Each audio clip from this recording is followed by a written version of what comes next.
काम है वो खराब हो रही है चीजें, तो बात करने का फ्लो ही नहीं बन पाएगा, फिर खराब हो जाएगा। आंगनबाड़ी बहनों की वेतन वृद्धि, भोजन माताओं की वेतन वृद्धि, शिक्षा मित्रों की वेतन वृद्धि, अनुदेशकों की वेतन वृद्धि, पीआरडी के जवानों की वेतन वृद्धि, होमगार्ड भाइयों की वेतन वृद्धि, पंचायत सहायकों की वेतन वृद्धि, चौकीदार भाइयों की वेतन वृद्धि, सबके लिए मैं पार्लियामेंट में आवाज उठाने का काम करता हूं।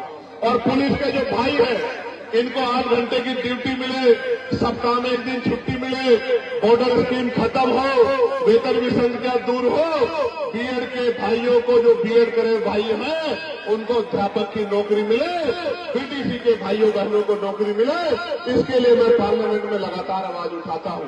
लेकिन जब हमारी संख्या कम है, जब मैं आवाज उठाता हूं तो वो सोचते हैं इस आवाज को दबा दिया जाए। कोई अधिकारी मुझे फोन करके कहता है कि आपकी संस्था छीन लेंगे।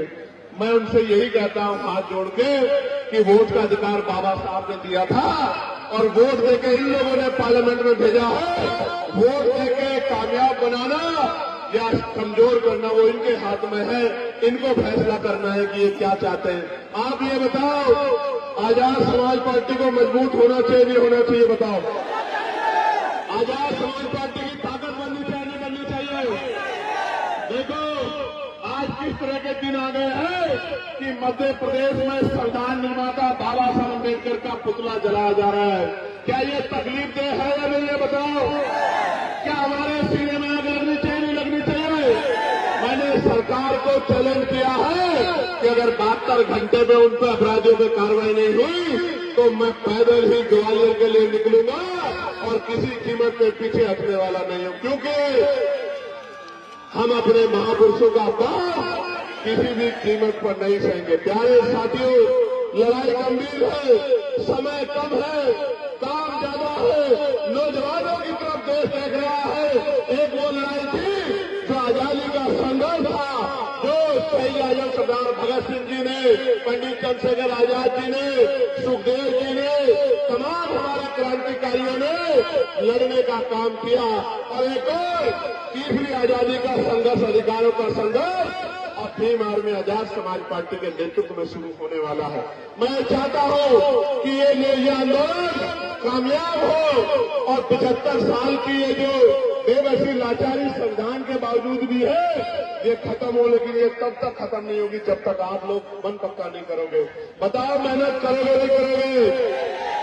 घर घर निकल के बूथ कमेटी बनाओगे नहीं बनाओगे?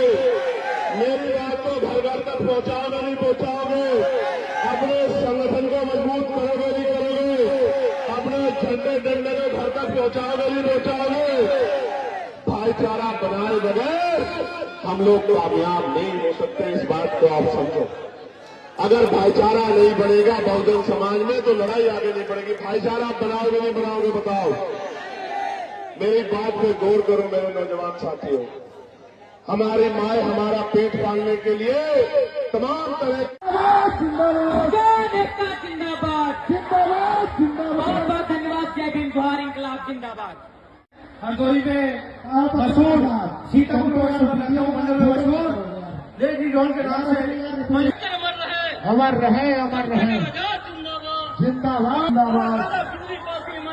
अमर रहे अमर रहे।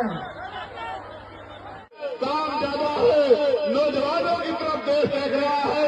एक वो लड़ाई थी जो आजादी का संघर्ष था, जो शहीद आजम सरदार भगत सिंह जी ने, पंडित चंद्रशेखर आजाद जी ने, सुखदेव जी ने, तमाम हमारे क्रांतिकारियों ने लड़ने का काम किया। और एक और तीसरी आजादी का संघर्ष, अधिकारों का संघर्ष अब भीम आर्मी आजाद समाज पार्टी के नेतृत्व में शुरू होने वाला है। मैं चाहता हूं कि ये आंदोलन कामयाब हो और 75 साल की ये जो बेबसी लाचारी संविधान के बावजूद भी है ये खत्म हो, लेकिन ये तब तक खत्म नहीं होगी जब तक आप लोग मन पक्का नहीं करोगे। बताओ मेहनत करोगे नहीं करोगे? घर घर निकल के बूथ कमेटी बनाओगे नहीं बनाओगे? मेरी बात को घर घर तक पहुंचाओगे नहीं पहुंचाओगे? अपने संगठन को मजबूत करोगे नहीं करोगे? अपने झंडे डंडे को घर तक पहुंचाओगे नहीं पहुंचाओगे? भाईचारा बनाए बगैर हम लोग कामयाब नहीं हो सकते, इस बात को आप समझो। अगर भाईचारा नहीं बनेगा बहुजन समाज में तो लड़ाई आगे नहीं बढ़ेगी। भाईचारा बनाओगे नहीं बनाओगे बताओ? मेरी बात पे गौर करो मेरे नौजवान साथियों। हमारी माए हमारा पेट पालने के लिए तमाम तरह